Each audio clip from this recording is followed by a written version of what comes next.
হিন্দু ধৰ্মৰ ৰীতি নীতি অনুসৰি বৃহস্পতিবাৰে ভগৱান বিষ্ণুৰ পূজা কৰা হয়।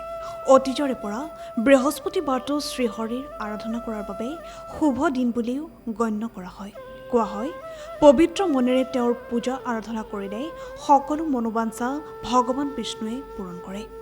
ধৰ্মীয় বিশ্বাস অনুসৰি এই দিনটোত যদি শ্ৰীহৰিক পূজা কৰা হয় তেন্তে এজন ব্যক্তিৰ সকলো দুখ কষ্ট ব্যৰ্থতা দূৰ হৈ যায়।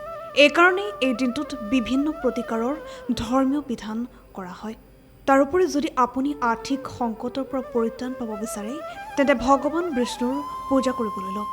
নিয়মিতভাৱে শ্ৰী বিষ্ণুৰ পূজা আৰাধনা কৰিলে টকা পইচাৰ লগতে বৈবাহিক জীৱনতো সুখ শান্তি বৰ্তি হ'ব। জীৱনত বহু পৰিশ্ৰম কষ্ট আৰু নেৰানেপেৰা প্ৰচেষ্টা চলায়ো বহু লোক সফল নহয়। ইয়াৰ কাৰণ কি হ'ব পাৰে? আমি যদি ভালকৈ লক্ষ্য কৰোঁ তেন্তে এই প্ৰশ্নৰ উত্তৰ জানিবলৈ সৰহ পৰ নালাগে। দৰাচলতে জীৱনত সফল হ'বলৈ ঈশ্বৰৰ আশীৰ্বাদ লাগিবই। আৰু এই আকাংক্ষিত আশীৰ্বাদ লাভ কৰিবলৈ কিদৰে ভগৱান ঈশ্বৰক পূজা কৰিব লাগে ইয়াৰ নীতি নিয়ম জনোৱা হওক।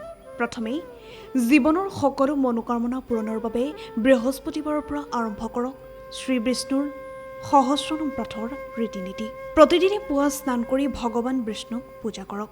ইয়াৰ পিছত বিষ্ণু সহস্ৰনামৰ 51 বাৰ পাঠ কৰক।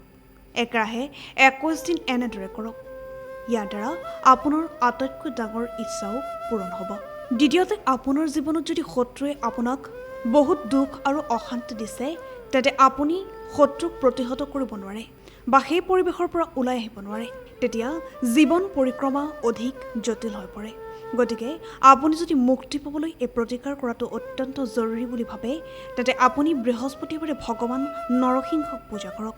মনত ৰাখিব যে এই পূজা মন্দিৰত কৰিব পাৰিলে অতিকৈ ভাল। আৰু মন্দিৰ যদি কোনো নিৰ্জন অঞ্চল বা অৰণ্যত থাকে সেয়া অতি শুভ স্থান। অৱশ্যে তেনে মন্দিৰ নহ'লে আন ঠাইতো পূজা কৰিব পাৰি। ইয়াৰ বাবে তেওঁৰ মন্ত্ৰ জপ কৰক আৰু তেওঁৰ মন্দিৰত বহি তেওঁৰ আশ্ৰয় লওক। এই প্ৰতিকাৰৰ দ্বাৰা ডাঙৰ শত্ৰু শান্ত হৈ পৰে। আৰু তৃতীয়তে, প্ৰেমৰ সম্পৰ্কত সামঞ্জস্যৰ অভাৱ হ'লেও অশান্তি হয়। যিসকলে প্ৰেমত সফলতা লাভ কৰিব বিচাৰে তেওঁলোকে এই দিনটোত ভগৱান শ্ৰীকৃষ্ণ আৰু ৰাধাৰাণীৰ নাম জপ কৰিব। তেওঁলোকৰ মন্দিৰলৈ গৈ তেওঁলোকক হালধীয়া ফুল হালধীয়া কাপোৰ আৰু হালধীয়া মিঠাই আগবঢ়াওক। ইয়াৰ পিছত তেওঁৰ মন্ত্ৰ জপ কৰক।